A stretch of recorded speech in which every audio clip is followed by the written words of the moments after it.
Very much. And a new report out today says top advisors and former aides to President Obama are questioning some Hillary Clinton supporters who assume she's unbeatable if she runs for president.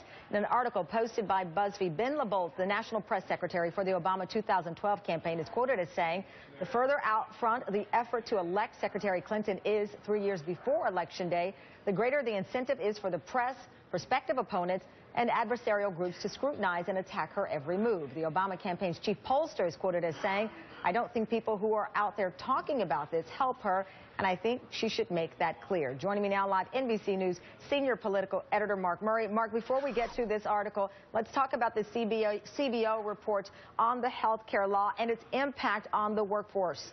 Well, Tamron, political reporters almost have to dust off their macroeconomics textbooks from college, but what this CBO report was talking about was about the labor supply and not labor demand, and that means the labor supply of the total number of workers who are out in the workforce. And under the health care law, there are people, because of the subsidies that you end up getting, because of the exchanges, where people might be able to say, look, I don't want to work on my job anymore. I can get a subsidy. I can get my health insurance on the exchange. I don't like my job. I'm going to quit and still have health insurance for myself and my family.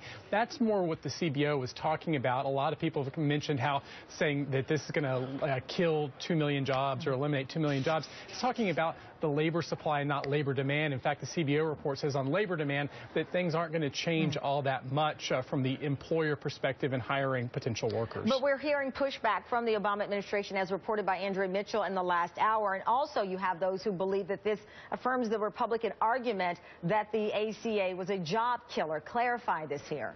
Well, in Tamron, in politics, people are going to use almost any kind of news to be able to make the arguments that they want, and there is always spin on all different sides. But what I'm just kind of saying here is that what this is referring to is looking at the entire labor supply, and when Republicans end up saying that this is going to kill 2 million jobs over a particular period of time, it is a lot more complicated than that, much more nuanced. And, of course, nuance and politics sometimes don't go hand in hand together, but I hope I'll be able to explain that to our viewers. Absolutely. And just going back to this BuzzFeed article that some former aides to President Obama and advisors really giving some maybe unsolicited advice to supporters of Hillary Clinton regarding how to govern themselves if she, in fact, decides to run, and the energy leading up to it.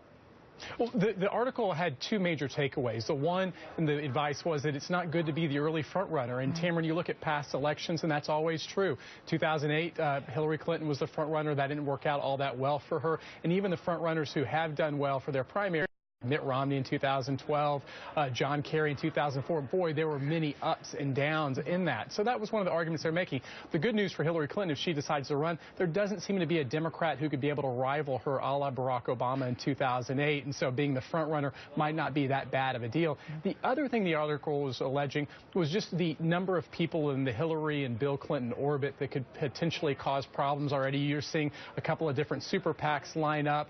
And the question is whether or not if these people do controversial things or say this or that, whether Hillary Clinton has to own up for it. And if she ends up running for president, there will need to be someone who can kind of clean house and say, all right, here's our team, here's what we're going with, and all these other people who are in this orbit, you guys can maybe have roles, but this is the main core that we end up having. And sometimes it is a problem having a lot of people in your orbit, and that is a potential shortcoming for her if she runs. All right, Mark Murray, thank you very much for going with the planned topic and also the news of the day. Mark, thank you. Thanks, Dan.